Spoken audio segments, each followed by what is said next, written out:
हर हर महादेव, जय शिव शंकर। भक्तों, आप सभी को पता है खरमास की शुरुआत हो गई है। आप लोग खरमास की कथा के बारे में नहीं जानते होंगे, तो आइए जान लेते हैं इस माह के कथा के बारे में। ये माह क्यों शुभ अशुभ माना जाता है, खरमास को अशुभ बनाने को लेकर के पौराणिक कथा क्या है। इस पौराणिक कथा के अनुसार इस महीने में घटी घटना जो सूर्य देव को गति को प्रभावित करती है। भक्तों, दुनिया के हर इंसान को छुट्टी अवकाश तो मिल जाता है, मगर सूर्य देव को कभी नहीं मिलता है। तो सूर्य देव का जो ये प्रभावित समय है, इंसान के भी कामकाज को प्रभावित कर सकता है। इसी कथा में छिपी है इस महीने को अशुभ मानने की वजह। तो आइए जानते हैं खरमास को अशुभ बनाने की वजह आखिर है क्या।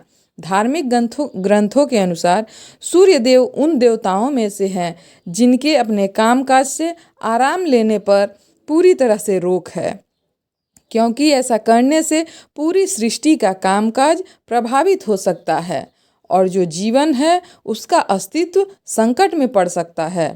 इसी वजह से भगवान सूर्य 7 घोड़ों के रथ पे सवार होकर लगातार ही परिक्रमा करते रहते हैं, निरंतर चलते रहते हैं। उन्हें कभी भी छुट्टी नहीं मिलती है, लेकिन उनके घोड़ों को आराम की ज़रूरत रहती है। वे भूख प्यास लगने से थक जाते हैं। इस तरह ब्रह्मांड की परिक्रमा के दौरान घोड़ों की दयनीय दशा देखकर सूर्य देव उनको पानी पिलाने के लिए एक तालाब के किनारे पहुँचे। लेकिन भक्तों, उन्हें एहसास हुआ कि रथ जब रुक गया तो पूरी सृष्टि ही रुक गई। सृष्टि चक्र प्रभावित हो गया, पूरा जीवन प्रभावित होगा। इस दौरान उनकी नज़र तालाब के किनारे चर रहे 2 खर पे पड़ी। खर यानी कि गधे पे। इस पर सूर्यदेव ने दोनों गधों को अपने रथ में जोत लिया और परिक्रमा करने लगे। इसका असर यह हुआ कि खर की धीमी गति के कारण सूर्यदेव की परिक्रमा की गति धीमी हो गई।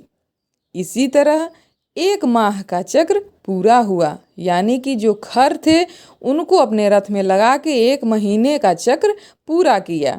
इस बीच धीमी गति से सूर्य ने परिक्रमा का काम पूरा किया। तब तक घोड़ों को विश्राम मिल चुका था। हर सौर वर्ष में इसी तरह का चक्र चलता रहता है और इस बीच 1 माह का खरमास आता है। माना जाता है कि इस महीने में सूर्य देव प्रभावित हुए थे।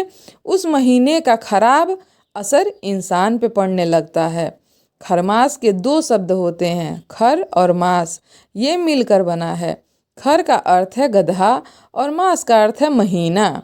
मान्यता है कि सूर्य देव तेज गति से चलते रहते हैं, इसी से पृथ्वी पर जीवों को ऊर्जा मिलती है।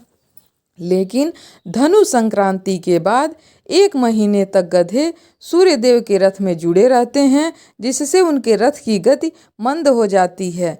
मान्यता है कि इससे पृथ्वी पर जीव भी प्रभावित होते हैं, इसीलिए इस महीने को अशुभ माना जाता है।